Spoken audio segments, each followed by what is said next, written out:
Hello guys, यहाँ आज देखेंगे रेलवे ग्रुप डी जो पिछले वर्षों का प्रीवियस ईयर क्वेश्चन जो बार बार पूछे गए हैं। 30 स्पेशल क्वेश्चन जो दोस्तों से टोटल आपका साइंस से हम करवाने वाले हैं।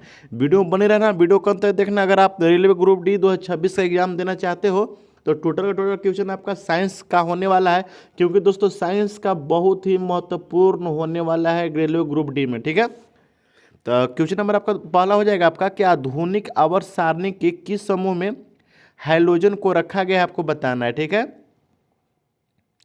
तो याद रखना है मेरे प्यारे दोस्तों, आधुनिक आवर्त सारणी में किस समूह में हैलोजन को रखा गया है। तो आपका जो राइट आंसर हो जाएगा ऑप्शन नंबर बी, समूह नंबर 17 में रखा गया है हैलोजन को, यानी कि ऑप्शन नंबर बी आपका करेक्ट आंसर हो जाएगा। जितना भी क्वेश्चन करवाएंगे दोस्तों सब आपका स्पेशल साइंस का होने वाला है, जो आपको बार बार एग्जाम में वह क्वेश्चन पूछा भी जाता है। ठीक है, क्वेश्चन नंबर अगला दोस्तों कि कार्य करने की दर को क्या कहा जाता है, आपको बताना है। क्वेश्चन नंबर आपका दूसरा हो जाएगा। तो याद रखना दोस्तों, कार्य करने की दर को दोस्तों शक्ति कहते हैं, यानी कि ऑप्शन नंबर सी आपका करेक्ट आंसर हो जाएगा। ठीक है, क्वेश्चन नंबर अगला दोस्तों कि सोडियम बाइकार्बोनेट का सामान्य नाम क्या है। तो याद रखना है, सोडियम बाइकार्बोनेट का जो सामान्य नाम होगा आपका, राइट आंसर आपका दोस्तों option number B baking soda, यानी खाने वाला सोडा का नाम से भी हम लोग जानते हैं, यानी कि ऑप्शन नंबर बी आपका करेक्ट आंसर हो जाएगा। ठीक है, क्वेश्चन नंबर अगला है दोस्तों आपका कि पौधे में लचीलापन प्रदान करने वाले अस्थायी उत्तक जो होता है दोस्तों, जिसको टिश्यू कहते हैं। ठीक है, उत्तक को दोस्तों इंग्लिश में हम लोग टिश्यू के नाम से जानते हैं। ठीक है, को क्या कहते हैं, देखिए एग्जाम में पूछा हुआ क्वेश्चन है ये कि पौधे में लचीलापन प्रदान करने वाले अस्थायी उत्तक को दोस्तों क्या कहते हैं। तो याद रखना है मेरे प्यारे दोस्तों, आपको ऑप्शन नंबर आपका सी कोलेन काइमा हो जाएगा। ठीक है, यानी कि ऑप्शन नंबर सी आपका करेक्ट आंसर हो जाएगा। ठीक है, क्वेश्चन नंबर अगला दोस्तों कि मनुष्य के कान में कितनी हड्डियां होती हैं, आपको बताना है। क्वेश्चन नंबर आपका 5 हो जाएगा। तो याद रखना है मेरे प्यारे दोस्तों, मनुष्य की जो कान होती है दोस्तों, उसमें हड्डियों की संख्या टोटल 6 होती है। ठीक है, याद रखना है, यानी कि ऑप्शन नंबर सी आपका करेक्ट आंसर हो जाएगा। क्वेश्चन नंबर अगला दोस्तों कि किसी वस्तु का द्रव्यमान 20 kg है। ठीक है, पृथ्वी पर इसका भार क्या होगा, आपको बताना। अगर जी का मान 9.8 मीटर पर सेकेंड स्क्वायर हो तो। ठीक है, तो याद रखना दोस्तों, इसको आप सोल्व कर लेना। ठीक है, तो याद रखना अगर किसी वस्तु का द्रव्यमान जो 20 kg है, अब पृथ्वी पर इसका जो भार होगा दोस्तों वो आपका कितना होगा, आपको बताना था। आपका इसका राइट आंसर हो जाएगा दोस्तों आपका 196 न्यूटन, यानी ऑप्शन नंबर बी आपका करेक्ट आंसर हो जाएगा। ठीक है, इसको आप सोल्व कर लीजिएगा। क्वेश्चन नंबर अगला दोस्तों कि एवोगाड्रो संख्या का मान क्या होता है। तो याद रखना है एवोगाड्रो संख्या का जो मान होता है दोस्तों आपको बताना है। ठीक है, कितना होता है, बहुत भी क्वेश्चन है, बार बार एग्जाम में पूछा भी जाता है। तो याद रखना 6.022 गुने 10 के पावर 23, यानी कि ऑप्शन नंबर ए आपका करेक्ट आंसर हो जाएगा। ठीक है, क्वेश्चन नंबर अगला दोस्तों 8 नंबर का आता है कि निम्न में से कौन सा एक उभयधर्मी ऑक्साइड है, आपको बताना। देखिए उभयधर्मी ऑक्साइड आपको बताना है। ठीक है, बहुत बार उभयधर्मी ऑक्साइड के बारे में पूछता भी है। ठीक है, ये रहा दोस्तों आपका ऑप्शन के अनुरूप आपको बताना है। तो याद रखें दोस्तों, उभयधर्मी ऑक्साइड हो जाएगा आपका ऑप्शन नंबर बी, याद रखना है। ठीक है, यानी ऑप्शन नंबर बी आपका करेक्ट आंसर हो जाएगा। क्वेश्चन नंबर 9 दोस्तों कहता है विभवांतर को मापने के लिए किस उपकरण का उपयोग किया जाता है, आपको बताना। देखिए विभवांतर को दोस्तों जब मापते हैं तो कौन सा हम उपकरण का उपयोग करते हैं, आपको बताना है। तो याद रखें दोस्तों, वोल्ट मीटर का हम लोग प्रयोग करते हैं, यानी कि ऑप्शन नंबर सी आपका करेक्ट आंसर हो जाएगा।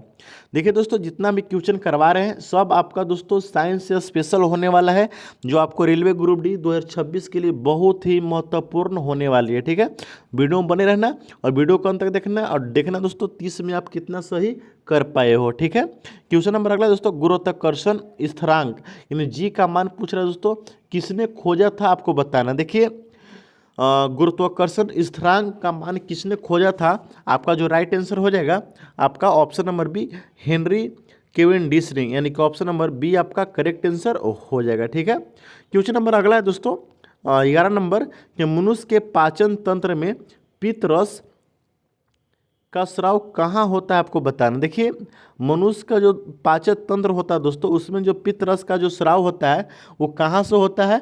आपका जो राइट आंसर हो जाएगा दोस्तों यकृत यानी लीवर से होता है, याद रखना है। यानी कि ऑप्शन नंबर सी आपका करेक्ट आंसर हो जाएगा। क्वेश्चन नंबर 12 दोस्तों कहता है किसी तत्व का परमाणु क्रमांक अगर 17 है तो वह तत्व दोस्तों क्या होगा आपको बताना। क्वेश्चन नंबर आपका 12 हो जाएगा। तो याद रखना है मेरे प्यारे दोस्तों, अगर किसी तत्व का जो परमाणु क्रमांक आपका 17 दिया रहे तो वह तत्व क्या होगा दोस्तों आपको बताना है। तो याद रखिएगा दोस्तों वह क्लोरीन होगा, यानी कि ऑप्शन नंबर सी आपका करेक्ट आंसर हो जाएगा। ठीक है। क्वेश्चन नंबर अगला दोस्तों आपका 13 नंबर कि प्रतिध्वनि सुनने के लिए न्यूनतम दूरी कितनी होनी चाहिए। देखिए बहुत वीवीआई क्वेश्चन है। प्रतिध्वनि सुनने के लिए दोस्तों सबसे जो कम न्यूनतम दूरी होता है वो आपका कितना मीटर होता है आपको बताना है। तो याद रखिएगा वो आपका 17.2 मीटर होता है, यानी कि ऑप्शन नंबर बी आपका करेक्ट आंसर हो जाएगा। ठीक है। क्वेश्चन नंबर अगला है दोस्तों आपका 14 नंबर कि कौन सा अधातु चमकदार होती है आपको बताना है। क्वेश्चन नंबर आपका 14 हो जाएगा। तो याद रखना अधातु बोल रहा है दोस्तों वो हमें चमकदार होती है। कौन सा ऐसा अधातु है दोस्तों, ठीक है, जो नॉन मेंटल मेंटल है दोस्तों चमकदार होती है। तो आपका जो राइट आंसर हो जाएगा दोस्तों आपका option number C iodine. Iodine दोस्तों एक अधातु है जो चमकदार होती है, यानी कि ऑप्शन नंबर सी आपका करेक्ट आंसर हो जाएगा। ठीक है। क्वेश्चन नंबर 15 नंबर का था दोस्तों कि निर्वात में प्रकाश की चाल जो होती है दोस्तों कितनी होती है। बहुत भी क्वेश्चन है, बहुत बार एग्जाम में पूछा भी गया है कि निर्वात में प्रकाश की जो चाल होती है दोस्तों कितनी होती है। तो आपका जो राइट आंसर हो जाएगा दोस्तों 3 × 10⁸ मीटर पर सेकेंड। इसको दोस्तों आप रट लो, घोर के पी लो, बहुत बार एग्जाम में पूछा गया क्वेश्चन है, यानी कि ऑप्शन नंबर ए आपका करेक्ट आंसर हो जाएगा। ठीक है। क्वेश्चन नंबर 16 नंबर दोस्तों कहता है कि फूलों की मादा प्रजनन अंग में क्या कहा जाता है। तो याद रखना फूलों के जो मादा प्रजनन अंग को क्या कहा जाता है दोस्तों आपको बताना है, और एग्जाम में पूछा भी गया है क्वेश्चन। ठीक है। तो याद रखना दोस्तों आपका राइट जो आंसर हो जाएगा option number C carpal. Carpal के नाम से हम लोग जानते हैं दोस्तों, यानी कि ऑप्शन नंबर सी आपका करेक्ट आंसर हो जाएगा। ठीक है, याद रखना है। चलते दोस्तों क्वेश्चन नंबर 17 की ओर। 17 नंबर क्वेश्चन कहता है शक्ति यानी पावर का सूत्र क्या है। देखिए शक्ति यानी पावर का जो सूत्र होता है दोस्तों आपको बताना है। तो याद रखें दोस्तों P बराबर होता है W/T, यानी कि कार्य बट्टा समय, यानी ऑप्शन नंबर ए आपका करेक्ट आंसर हो जाएगा। ठीक है। ये तो दोस्तों क्वेश्चन इजी था। अगला दोस्तों कि मशरूम आप लोग खाए होंगे दोस्तों, मशरूम किस प्रकार का जीव है आपको बताना है। तो याद रखें दोस्तों मशरूम जो होता है दोस्तों वो किस प्रकार का जीव है आपको बताना था।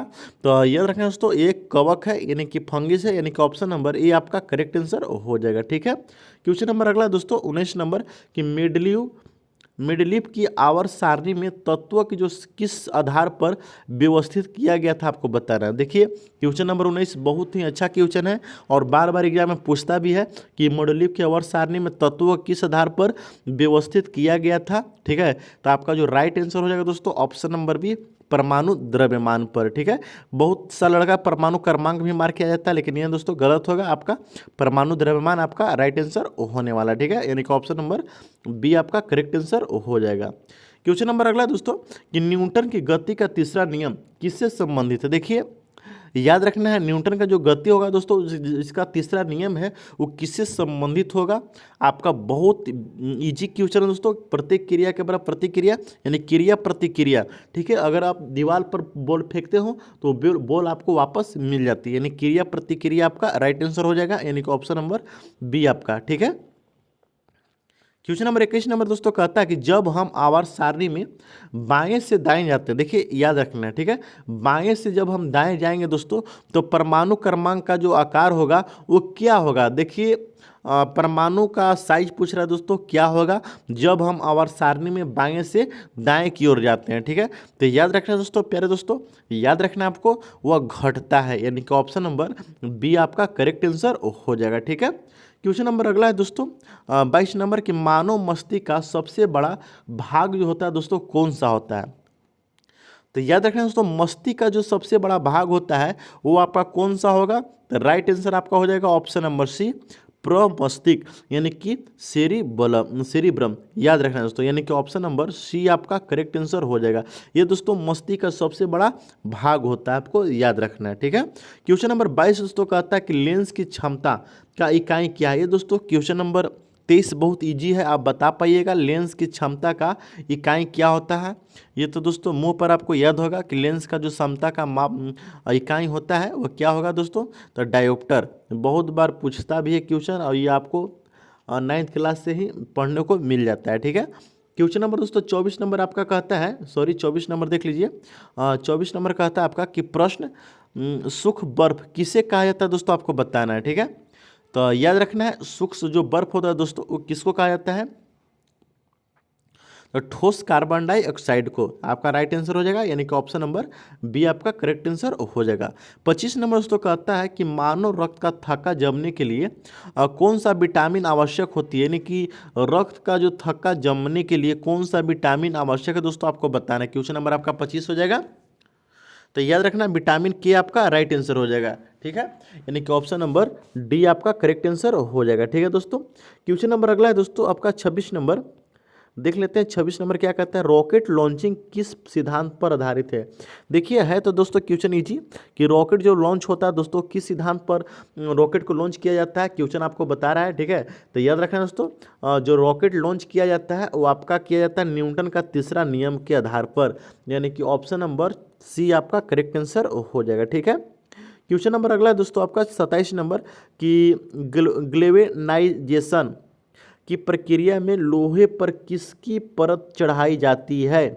देखिए ग्लेवेनाइजेशन की प्रक्रिया में लोहे पर जो दोस्तों परत चढ़ाई जाती है वो दोस्तों किसकी चढ़ाई जाती है, तो आपको बताना था। तो याद रखना दोस्तों वो आपको जस्ता यानी जस्ता को चढ़ाई जाती है, यानी कि ऑप्शन नंबर सी आपका करेक्ट आंसर हो जाएगा, ठीक है। क्वेश्चन नंबर 28 नंबर का था ओम किसका मात्रक है। तो याद रखना है दोस्तों ओम जो है दोस्तों किसका मात्रक है, आपको बताना है। तो याद रखिएगा ओम जो है दोस्तों वो आपका हो जाएगा प्रतिरोध का, यानी कि ऑप्शन नंबर सी आपका करेक्ट आंसर हो जाएगा, ठीक है। क्वेश्चन नंबर अगला दोस्तों कोशिका का आत्मघाती थैली यानी कि आत्महत्या की थैली किसे कहा जाता है। ये दोस्तों बहुत भव्य क्वेश्चन है और हम जानते हैं दोस्तों सब 9th क्लास से ही लड़का सब पढ़ना इसको स्टार्ट कर देता है कि कोशिका का आत्महत्या की थैली किसे कहा जाता है दोस्तों, तो लाइसोसोम आपका राइट आंसर होना चाहिए और होगा भी, ठीक है। क्वेश्चन नंबर अगला है दोस्तों 30 नंबर कि सूर्य की ऊर्जा का मुख्य स्रोत क्या है। देखिए बहुत भव्य क्वेश्चन है, ठीक है। सूर्य का ऊर्जा का जो मुख्य स्रोत है दोस्तों आपका क्या है, तो याद रखना है नाभिकीय संलयन, ठीक है, यानी कि ऑप्शन नंबर बी आपका करेक्ट आंसर हो जाएगा। दोस्तों क्वेश्चन का लेवल कैसा था कमेंट करके जरूर बताइएगा, अगर आप नए हैं तो चैनल को सब्सक्राइब जरूर कर लेना, ठीक है। दोस्तों जितना भी क्वेश्चन करवाए हैं सब आपका 2026 में जो आपका ग्रुप डी का एग्जाम होने वाला उससे रिलेटिव क्वेश्चन हम साइंस का करवाए हैं, ठीक है। अगर पसंद आया होगा तो लाइक करना, शेयर करना, चैनल को सब्सक्राइब जरूर कर देना। देखते रहिए दोस्तों जीके वाला ऑफिशियल, मिलते हैं दोस्तों नेक्स्ट वीडियो में, तब तक के लिए जय हिंद।